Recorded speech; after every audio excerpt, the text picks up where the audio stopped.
had this place redecorated. I don't like it.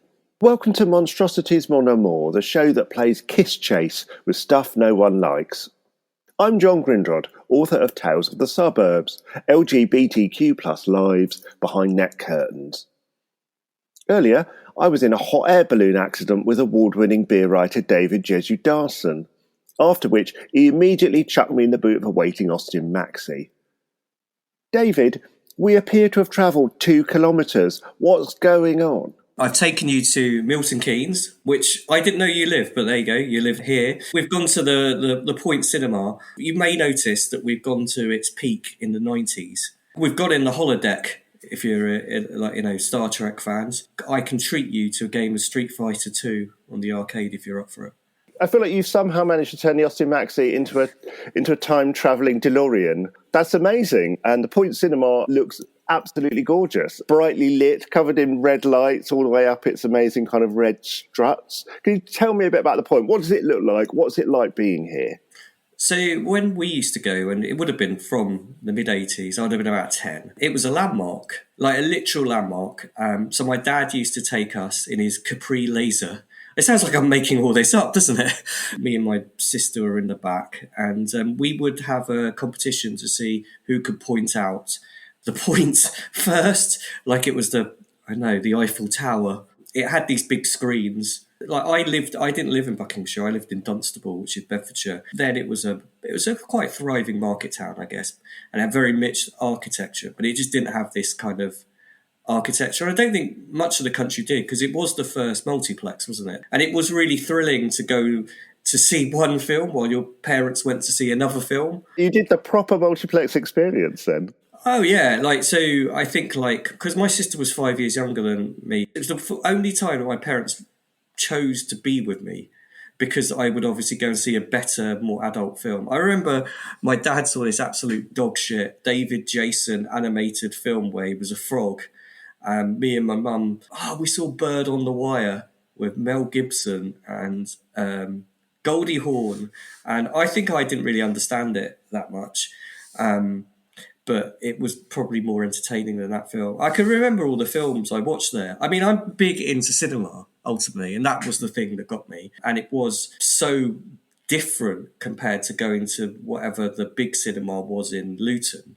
The big cinema only had one screen, I think, or maybe two. It was huge theatre type thing. So I remember when I was 12, I saw what I think is the first ever 12 film Batman there in Luton. And I remember that vividly because I went with my mate. We didn't have to go with our parents. Like if you watch Indiana Jones, the Temple of Doom, the one with the Nazis burn and all that kind of thing, we were watching all these films with an adult and everything. So it's all caught up in this kind of nostalgia about films, but also about that Street Fighter 2 arcade thing that we had. It had a really good arcade. I'm big into retro gaming, so all those really Mortal Kombat, those kind of things, I first played them or saw bigger kids playing them.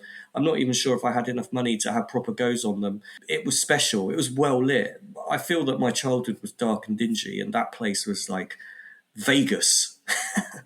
And it really does look like Vegas. It's kind of amazing, isn't it? So it's a sort of red steel pyramid frame with mirrored glass. It's a sort of incredible structure. Off the back of it was a really big, boring shed, which actually had all of the screens in. But, of course, that was sort of almost like a cloaking device, having this incredible sort of pinnacle building with all the red lights all over it. It's the greatest sort of modernist facade, really. Emblematic of Thatcherism in many ways, especially if you track what happened to it.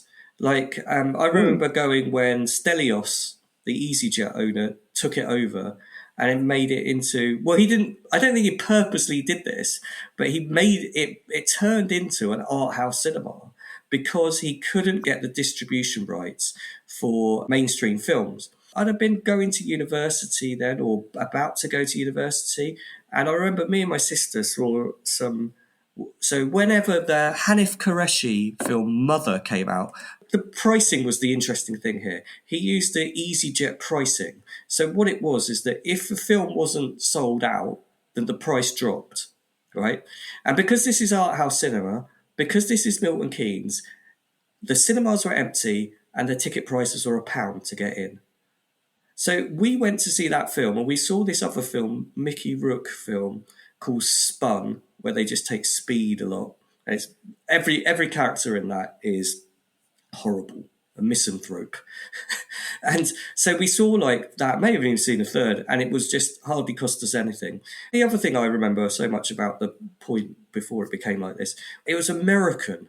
It felt really American, like the popcorn, the hot dogs, the excess, the massive popcorn buckets and all this. Like, you never could finish them. By then, it reverted to sort of like a 1970s snack bar where someone might throw a packet of peanuts at you. It was a failed project.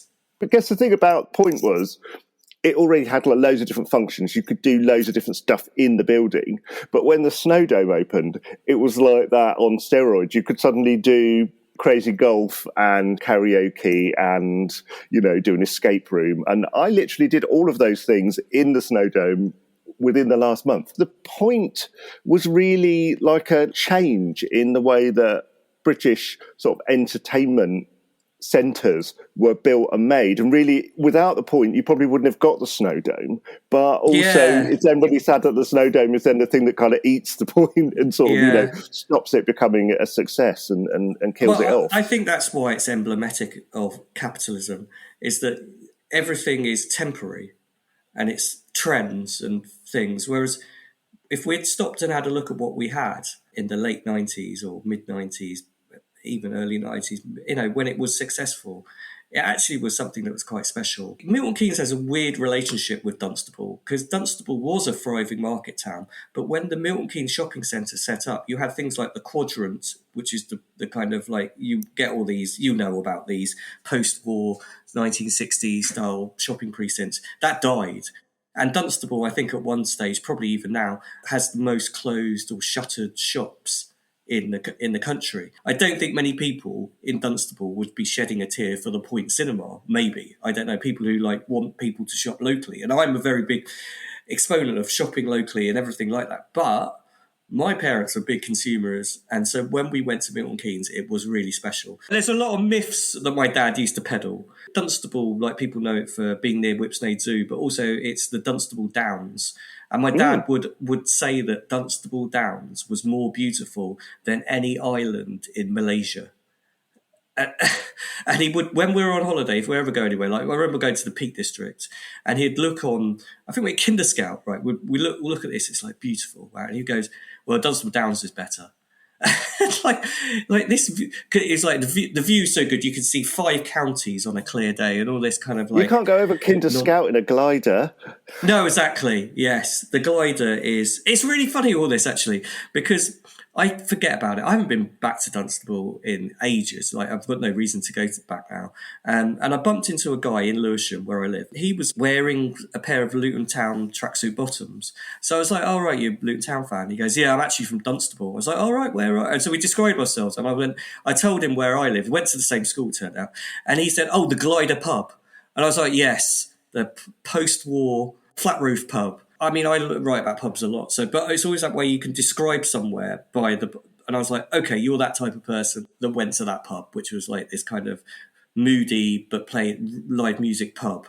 So I know that you're quite alternative. The relationship between the two places couldn't be more different, I guess. Dunstable's very cut off, doesn't have a train station. Milton Keynes has excellent transport links. The Point also, at that early period of Milton Keynes, which, you know, only really starts to get built in the early 70s, and the town centre is only really beginning to be built, you know, beginning to be opened in the early 80s. So it's brand new. All of this stuff is really brand new.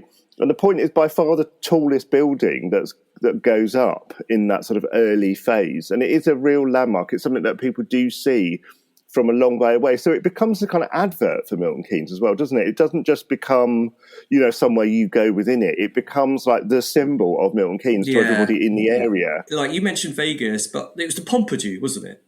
Yeah, totally. Yeah, and it's got those little air vents around the outside of it, which are really, really like the Pompidou ones. And you do expect, you know, the art of noise to be constantly like playing out of them or something. You know, it does feel like the most 80s jazz pop experience as you walk around, especially because you're surrounded by the mirrors of the Point itself. So it's all reflected back on itself.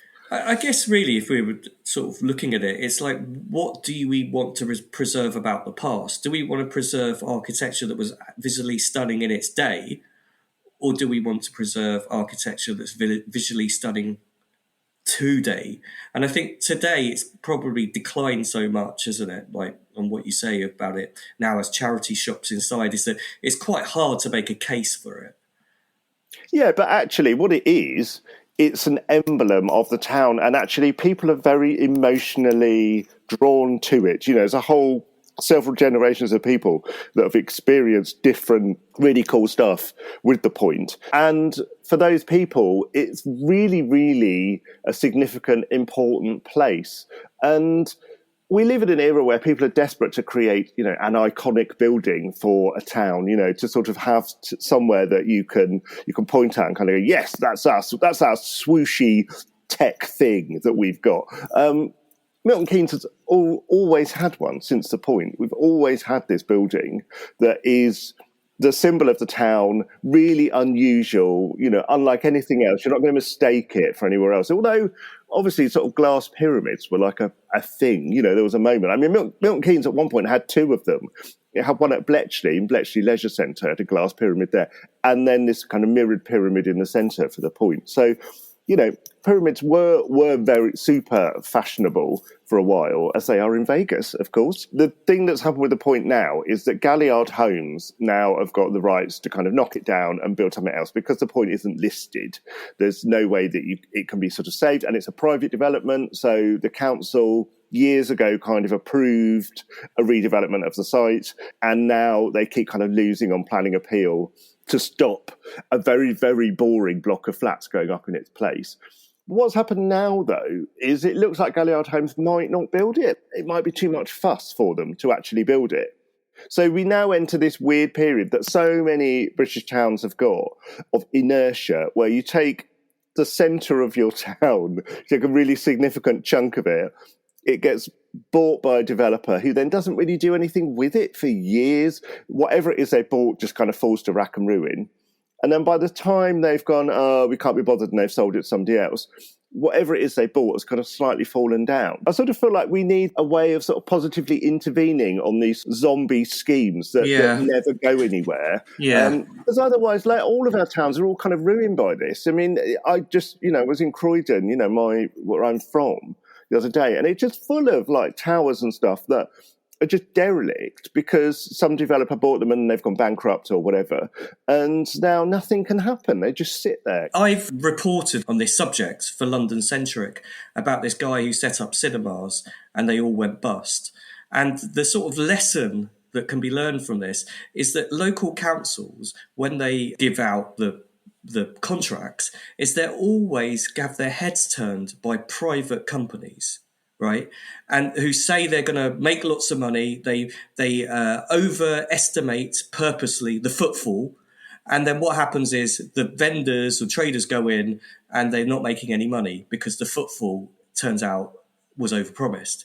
And what councils should do is look at local groups and not-for-profit organisations. Not-for-profit is very different to loss-making organisations, because those companies that go in, like this guy it was Catford Mews and a few others, Ealing, is that they lose huge amounts of money. Peckham Levels was another one he had running, and he doesn't know what he's doing, this guy. And so it's much better to have a local group who's really, like you say, it's a focal point of Milton Keynes, and it is totally. And so you get a local group who comes in with a real idea, a local theatre company even, and they get together stakeholders. And that's what the council should be doing and giving green lights and supporting, because then it will open them up, regenerate the local economy, and you'll have a building that you're proud of. Instead, like you say, we've got another one here, Ladywell Tower, it's just been empty for ages. At one stage, there was mooted that it was going to be a cinema. It's very interesting also, this idea of cinema. We're talking about cinemas. And really, like, when it comes down to it, there is a little bit of empathy I have towards the person who sets them up. Because what it is no matter how much you promote a cinema, is do we really have the demand for them because of things like Netflix Like look, the new Knives Out film. I love it. Am I going to go to the cinema? No, because it's on Netflix in a few weeks. And I've not even a few weeks, in a week's time. When we went in the 80s and 90s to the cinema, we had to go because otherwise we'd have to wait a year to get it out on video. If it was popular, it would stay in the cinema for ages. Back to the Future took ages to come out on VHS. And then for it to come out on television was like, forget about it. Michael J. Fox is now, in his 60s.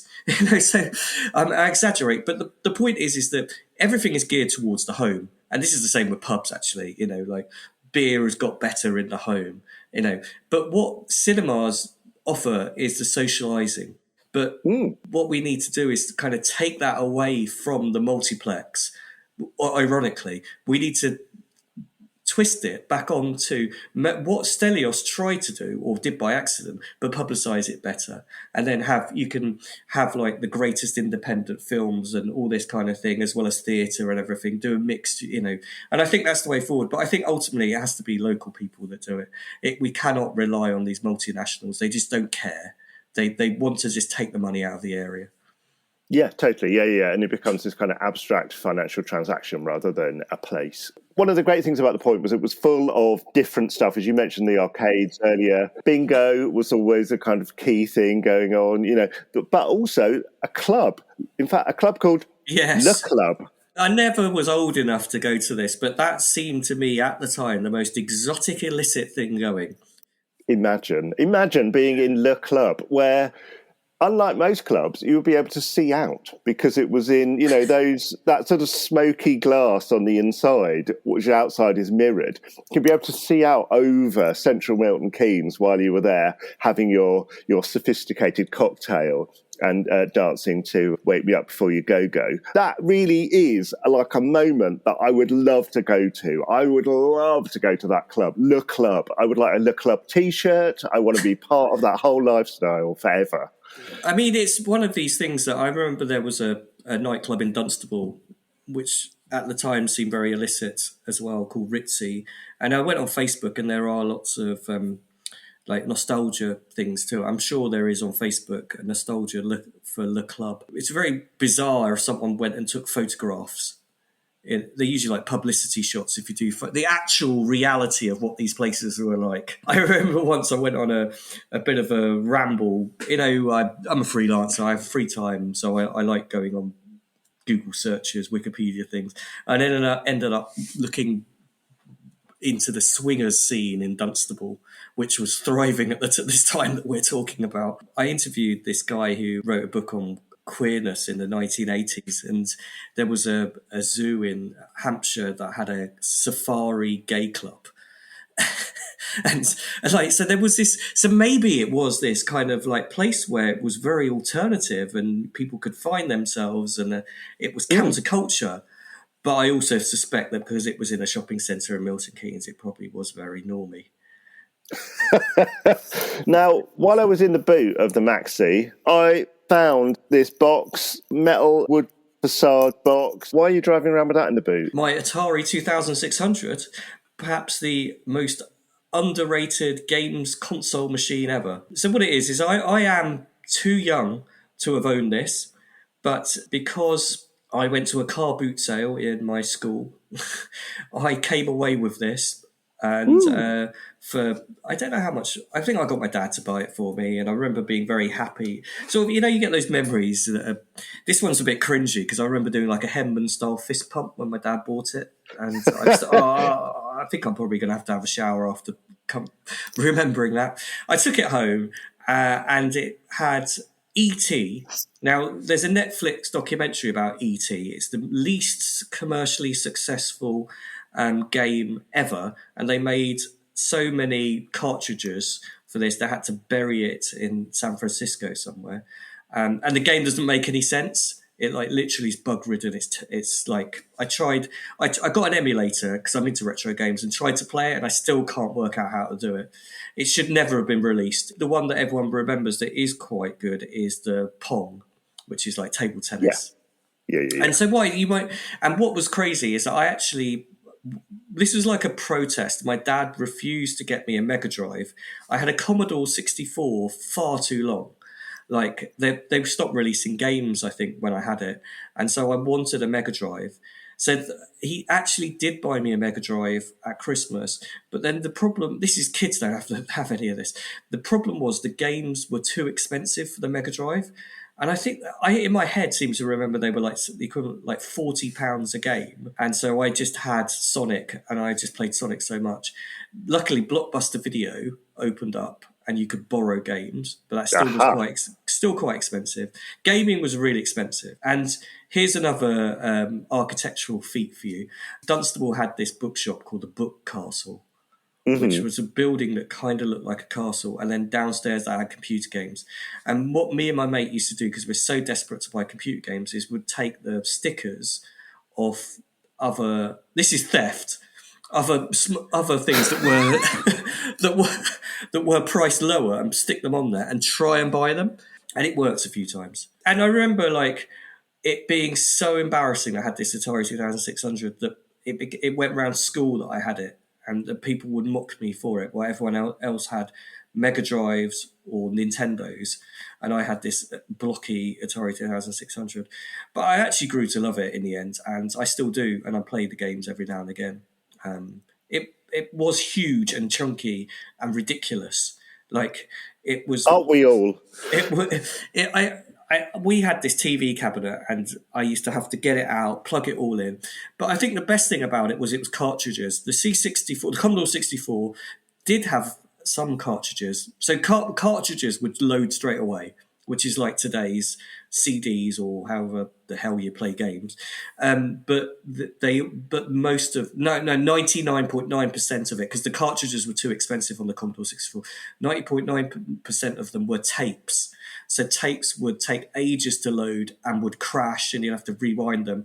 Whereas so to get in the Atari actually was quite good because you could just have a quick game of Pong and I'd play it with my sister or my dad and everything like that. And so actually I quite liked it. Don't throw out the old when it comes to video gaming.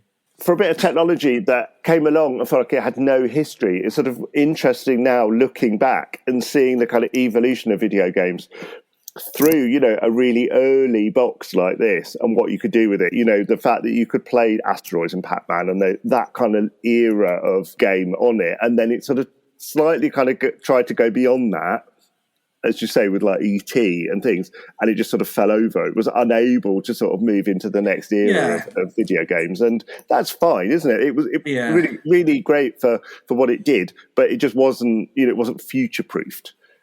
I think the problem with video games is when it tries to wow you with a technological advance. So with each console release, there's a game that comes out, which at the time was so visually stunning, like Wipeout on the PlayStation. And the only one, almost like the one that disproves the rule, is the Grand Theft Auto series, which is a rare modern game that I just love. You know, because it's that freedom, but also the color palette is very bright, very different, and you can never have that kind of freedom in the games of the past. I mean, my daughter played Minecraft for a bit, and I just got fed up with it because I like Civilization 2. My dad was big into PCs, so we did have PCs. You know, so we had Civilization 2 on the PC was the first like sort of sandbox game that I had, and I remember loving it so much. But every game these days is a sandbox, and so you can't just quickly start a game. There's like, here's the game. Would you like a 2-hour tutorial before you say, oh man, I don't even like reading instruction manuals, let alone getting some talking head telling me how to control the GUI and everything. You know, so like I don't have much time for that. I think also because if I did have more leisure time, I've got kids. If I did have more leisure time, I would be, you know, gaming all the time and everything. I think. Yeah. I mean, it's really interesting that the two things you've chosen are these kind of amazing sort of multifunction, multi-platform pioneers, you know, things that were really flexible and allow people to do lots of different stuff within one box, essentially, you know, whether that box is a glass pyramid or something that looks like a 1970s music centre. It's really interesting that that you're drawn to these pioneering multi-function places and things. Is that something that you still feel like you're drawn to, or are you now kind of one of those people that likes to be at home? No, I never really thought about it like that. But yeah, I am. I mean, I like. Unfortunately, like how that manifests itself in a pub is quite interesting because I don't like gambling. Okay, I'm very anti-gambling, and I don't think that like if you go into a Weatherspoons, right, and Weatherspoons will have these fit outs that are not that expensive. It's uniform everywhere, but the only place that has investment are those fixed odd betting terminals, and they're like supercomputers, and they drive me crazy. If I could eradicate one thing, it would be that. But if you go to a pub, like I went to a pub and it was like a massive pub in Leighton called the Birkbeck Tavern, and I was just bowled over that they had so much room for the pool table. It's like, wow, you can take proper shots. You can do all that. So I started watching the guys playing it and I love it. Yeah, I'm yes, I have one of those brains that likes to multitask and do all these same things at the same time. I do like a pub that doesn't have music and like is just about the chat. Yeah, and it's interesting that you mentioned pubs. So you are an amazing beer writer and you write about pubs and that whole kind of culture around pubs. How can people sort of find out more about this work you do? Because you work on lots of different things. Yeah, I guess I'm most famous for publishing a book, Desi Pubs, released in 2023 by Canberra Books. And Desi Pubs are British Indian pubs, and it sort of goes through the history of when they were first set up in the 1960s in the face of the colour bar or segregation or even exclusion. As you know, so Asian people had a place to drink, and then they morphed into sort of more like eating places today. That book sort of gained a lot of press, but I guess the most important thing was because it was a guidebook, people started doing that journey and discovering this country. And I think really what the Point Cinema is about how we don't cherish what we have outside of Zone 1, Zone 2, or city centres outside of London, and that there's a kind of a remarkableness about our towns. And I think that's a narrative that I think that it's very easy to knock towns, and I think there is some justification. Growing up in Dunstable, there was a lot of racism. It's not as bad now. I mean, it's more diverse, but I think that like within that there is community, and I think that our towns are more diverse, more welcoming now, but there is a pushback from the far right. And I think that's what I work most on, is to highlight the inclusionary policies of certain pubs, the inclusionary policies of certain communities. So I guess to find my work is on Blue Sky. I'm most prominent, David Jesudason on Blue Sky. I'm really looking forward to you coming to revisit the Point, and we'll go and hang out. We'll put on our 80 sunglasses and pretend we're in the club. We'll go and drive around in the DeLorean, Austin Maxi, for the day. And we'll play some amazing retro video games outside, because they're probably not going to let us in, to be honest. And that will just be a brilliant day. So thank you very much for taking me a whole 4 or 3 kilometres from my house. I really appreciate it. and see you very soon.